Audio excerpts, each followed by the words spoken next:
Okay, thanks to Paul Leisner. Another perspective on participatory democracy. Okay, we heard yesterday morning from McKinsey's about, or the reference to the McKinsey report about the fact that we're at this stage in the midst of monumental change, was the term they used, monumental change. The world's transforming to this networked society. And in case of local government, as we've heard, we've had less dollars. We need to collaborate and innovate more. We can't continue to do things 79 different ways in Victoria, 540 different ways across Australia.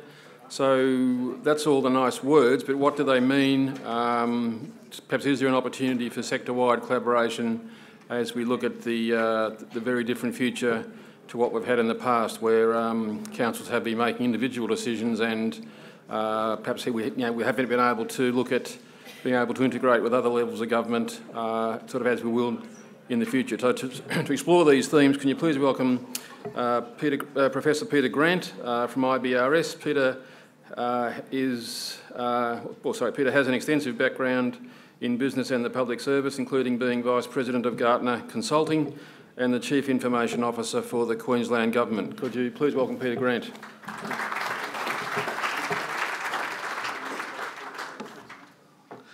Good morning, everybody. It does come up differently there, doesn't it, to everyone to the behind. Look, just before I kick off, I'd like to just give you a bit of background of mine. I've been working with local government in consulting roles for about 15 years now, and I've come to sort of two conclusions about this, and that is, one is that you're just an absolute necessity in the society. I think the average person in the community just doesn't understand just how much local government do for them, and probably before I started working with you, I didn't either. And the other side of that is what a really, really complex business that you have. So some good friends of mine at the Maroochy Shire Council, before it was amalgamated in Queensland, drew this model of how all of the bits of their council all fitted together. And when they started drawing it, they didn't actually know what it was going to look like. But it does kind of demonstrate, you don't have to even be able to read it to just take in that this is a big and complex business. And if we just had it in words, the Maroochy Shire Council in those days ran businesses that were as diverse as this. So dealing with the community at one end and doing some engineering at another, and even up there running an airport, believe it or not. So this is a big and complex business environment. And all of these things have been talked about today, increasing community demands and regulation and shrinking revenue. So I'm not going to go into that very much in my talk, but one of the things that I'm starting to see is that you've got major resource constraints. Universities just aren't turning out the type of people that you need to be able to deal with the changes that you're facing.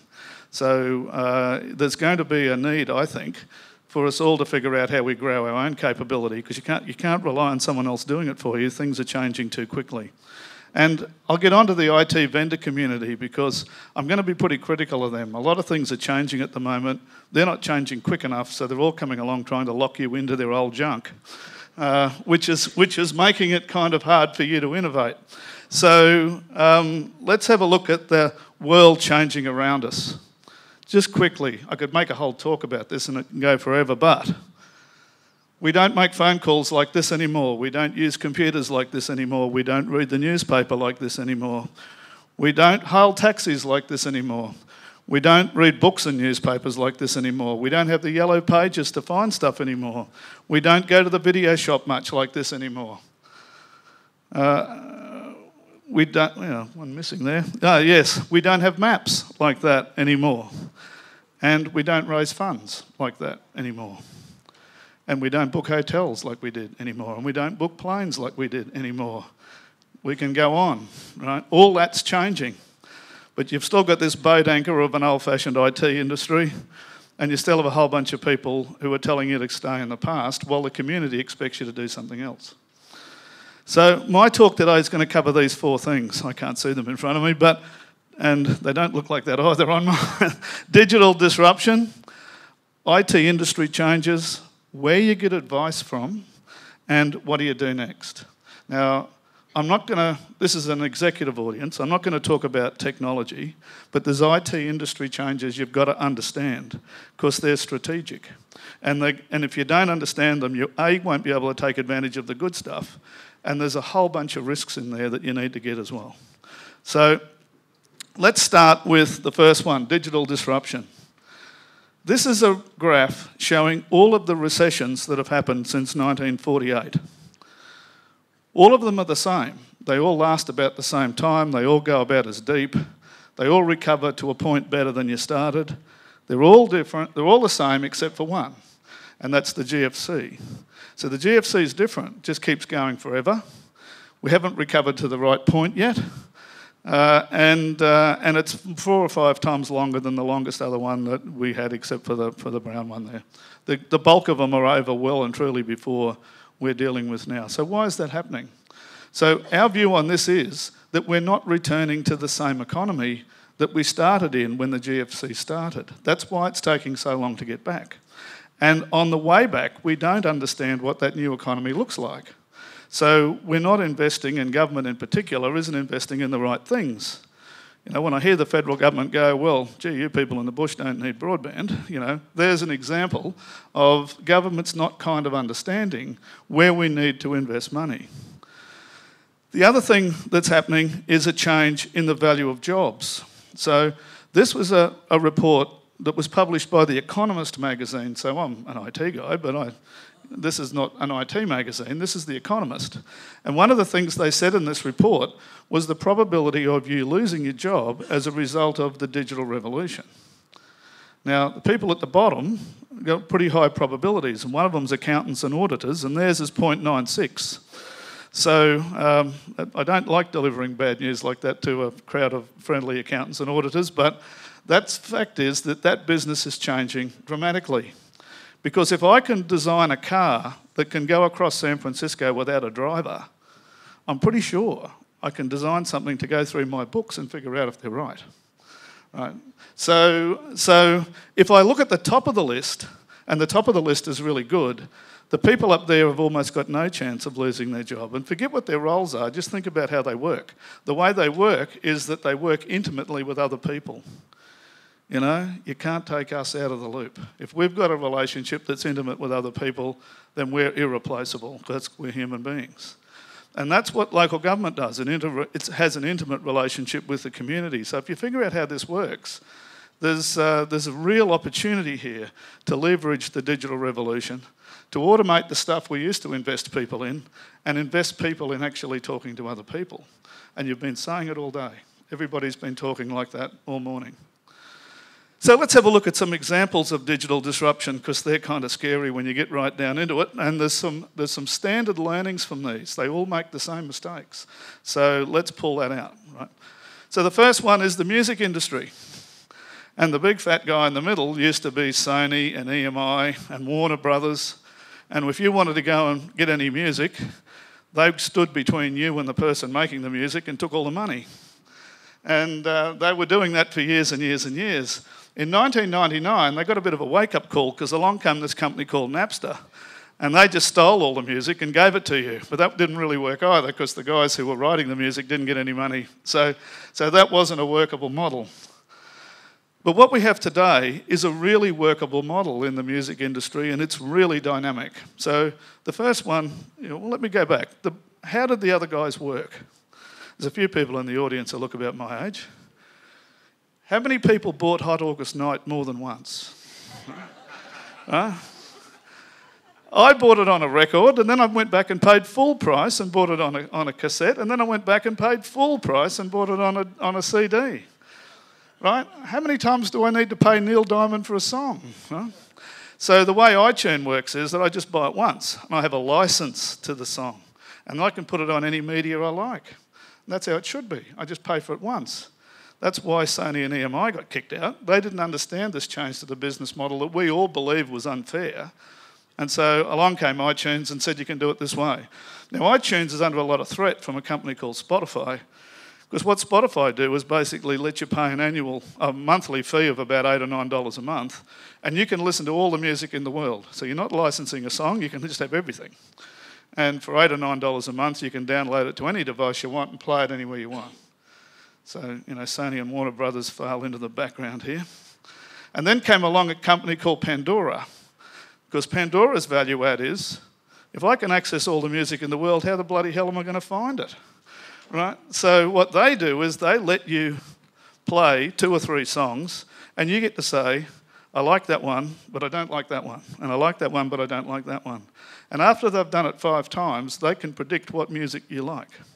They measure 40 variables in every song, and they can work out what music you like. So if you subscribe to Pandora, every now and again they go, you'll like this song, and it's one you've never heard of, and you play it and you go, yeah, it's really cool, I like that. And they've got inside your head that well. But there's more, because Pandora are going to make more money than any of them, because what they've done is they've used big data analysis, which I'm sure you've heard people talk about, and they've worked out that if you like those 15 songs and you hate that one, then you really like Coca-Cola. Or if you like those 14 songs and you don't like that one, you're going to buy a red car. And so what they can do with that analysis is project advertisements at you that actually are the ones you like too. Right? So how brilliant's that? Would you like to do that to your own communities then? Right? I'm sure you can. You know, this works exactly the same way. So what we have now is a whole pile of people in the music industry all operating on different models, and you know what? Even the people who make music make money now. They used to get 22 cents for a song once, and now they're getting a fair deal. Business model redesign has happened here. It's not just about technology. So Sony and EMI didn't change their business model, that's why they're dead. So what's in common with all these stores?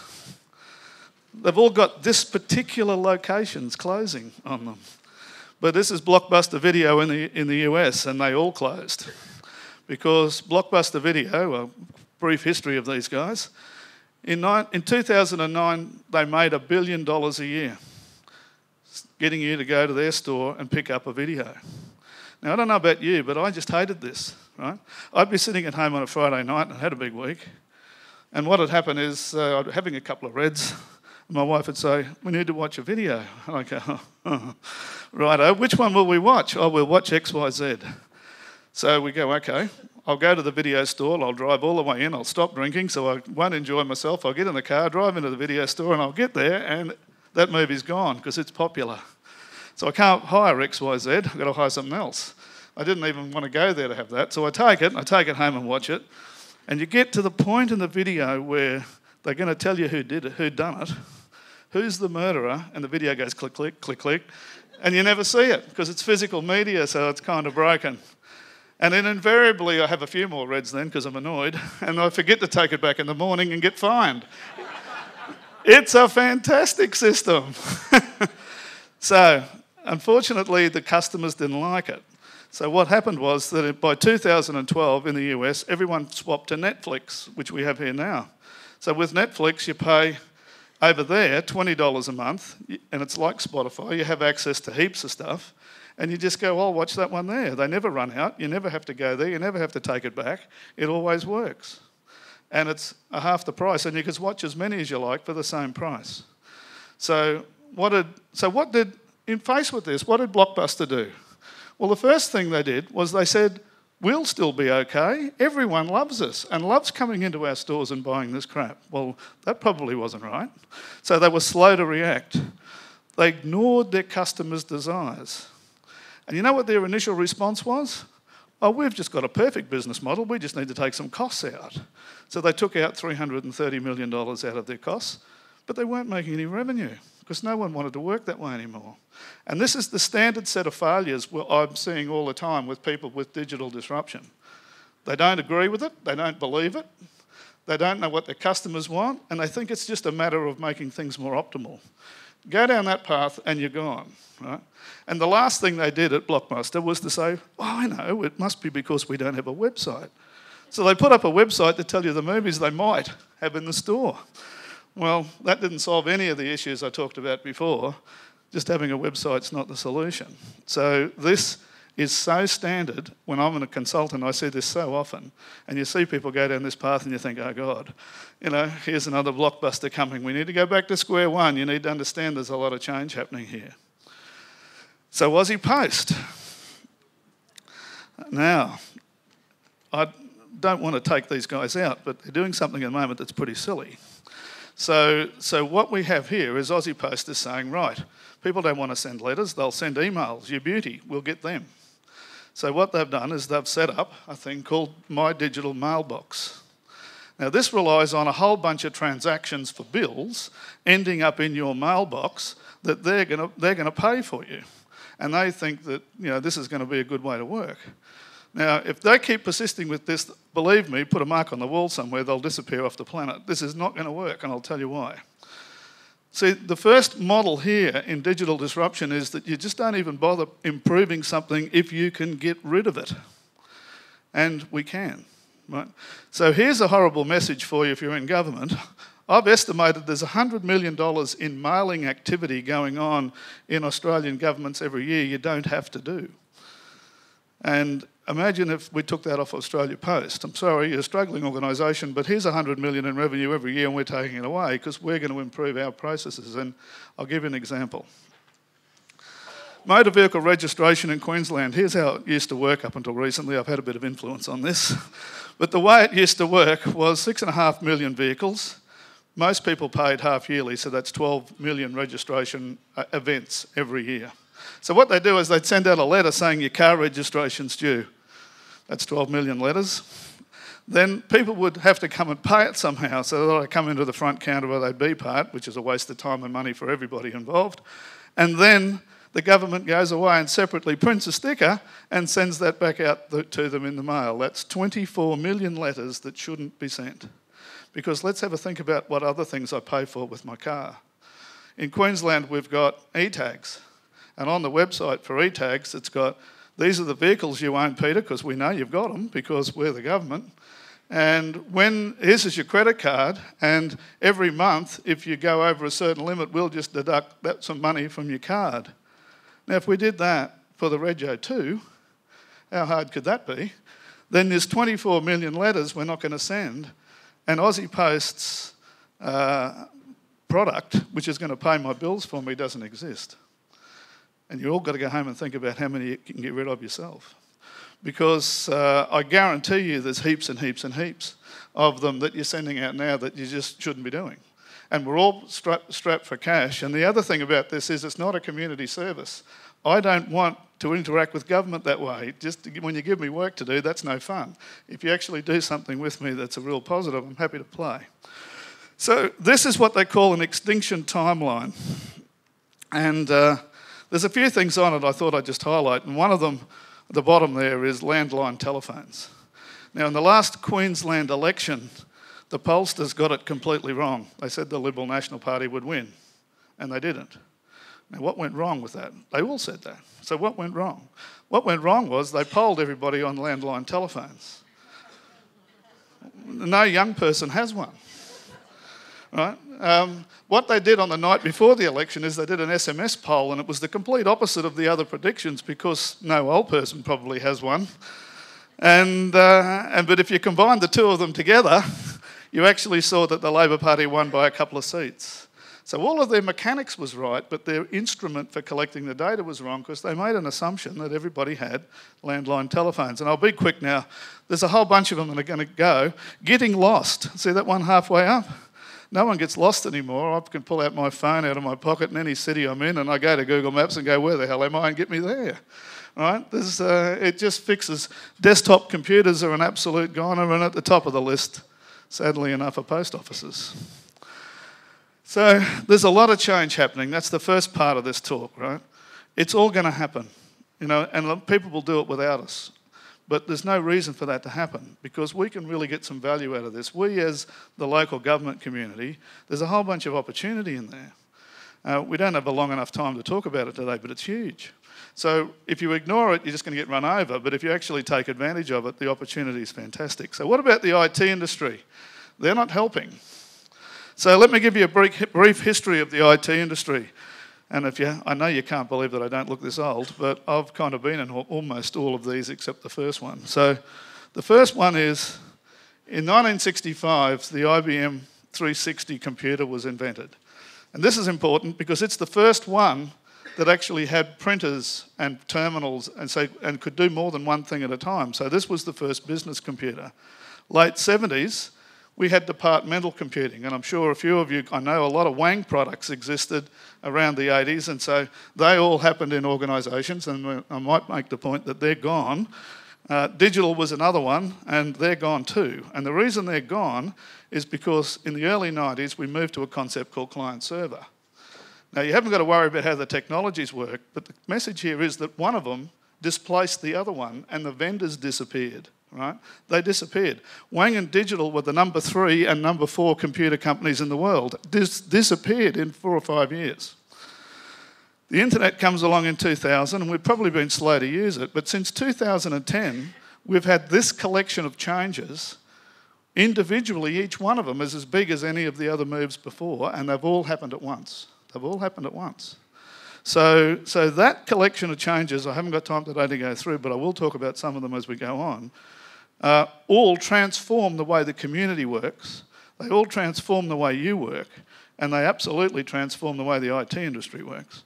But a lot of people in the IT industry are resisting that because they're the Wang and Digital of the 2000s, and they're making money out of you selling you the stuff they've got, and they're incapable of changing, so they'll be telling you after I leave that I'm from Mars and they're right. So you've got to figure out which one of us you kind of believe. One of the other things that's changing is data. So in 2009, this little block here, I can only point to one of these screens, but that little block there was all the data in the world.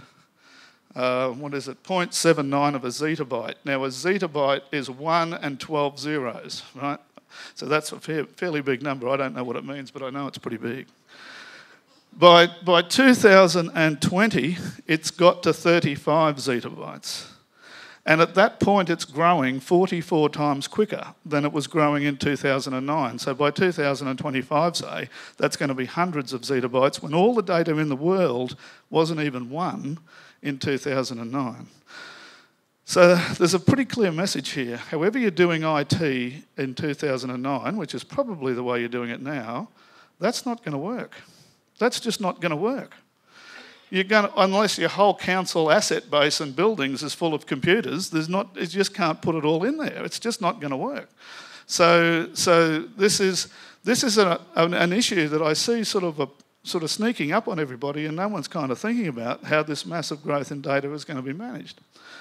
Now, this is a photograph I took at a conference a little while ago, and this guy used to be in the front door of the conference, and every year I went, he used to, can I say this? He used to give me the shits where he was, because when you went in, he was in the front door, and it was the most popular stand, and what he sold were racks to put computer servers in.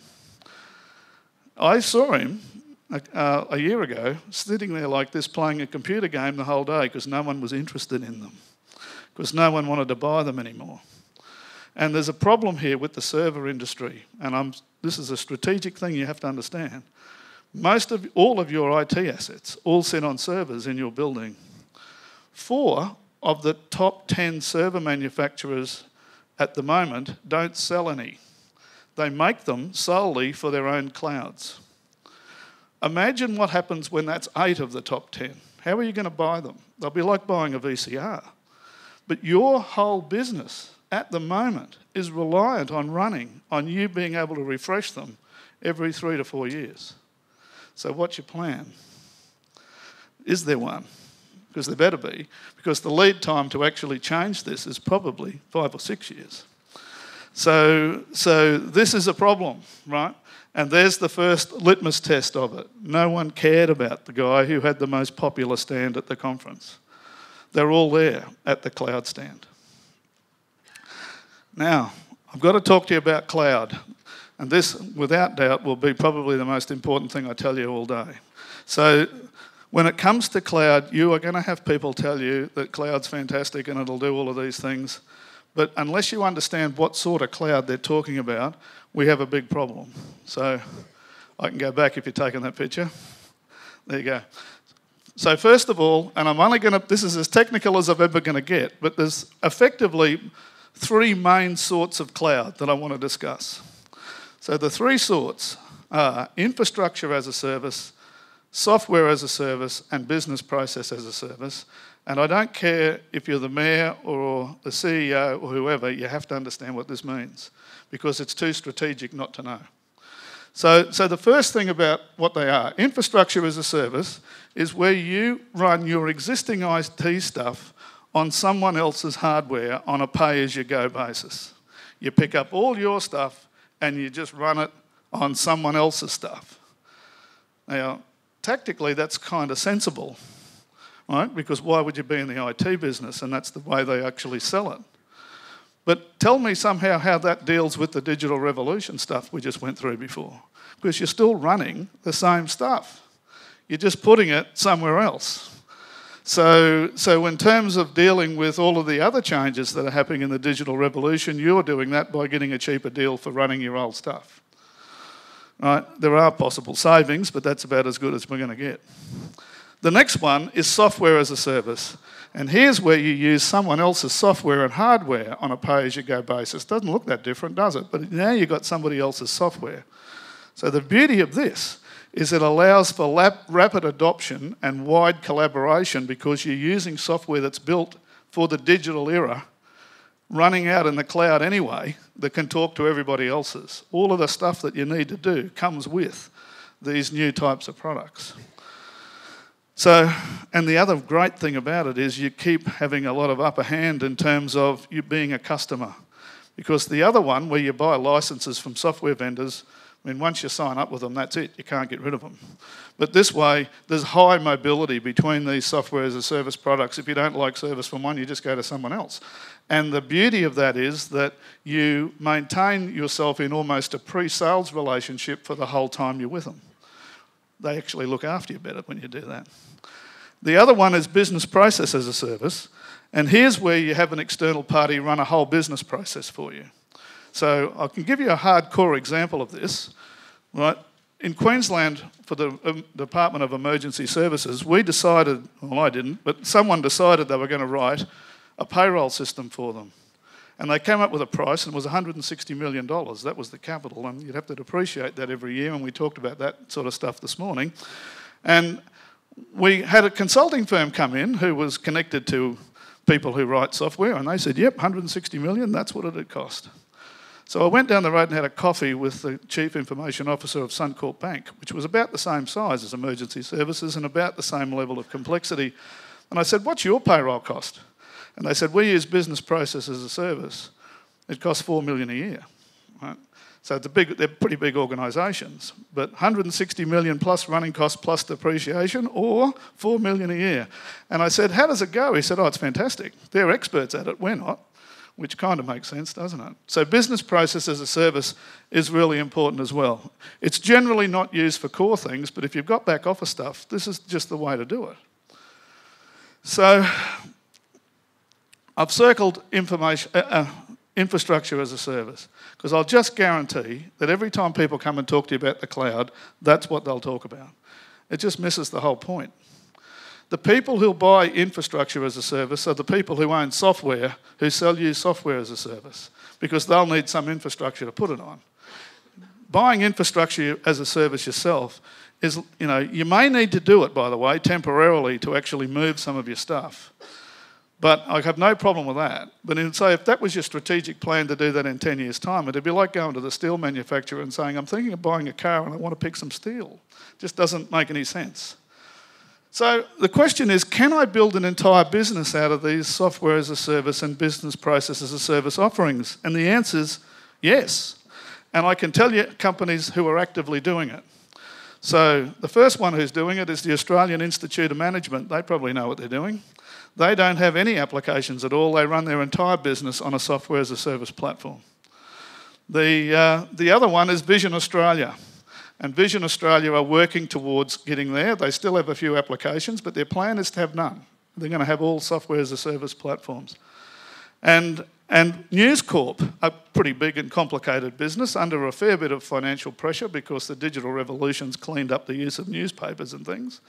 They've got 85% of all of their business processes on a software as a service architecture.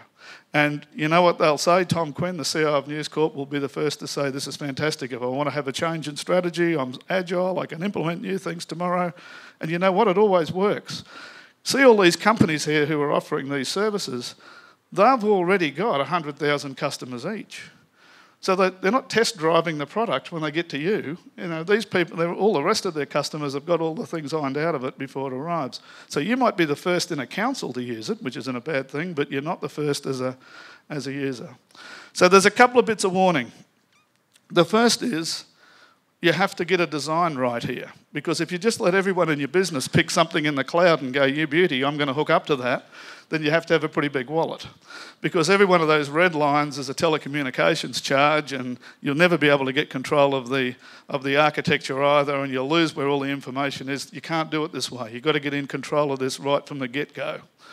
And the way to do that is to use a thing we call a cloud service brokerage architecture, where you connect to one thing and that one thing has a one-to-one connection with all of those providers. Now, every successful organisation I've seen do this to date has done it this way. And it's not optional.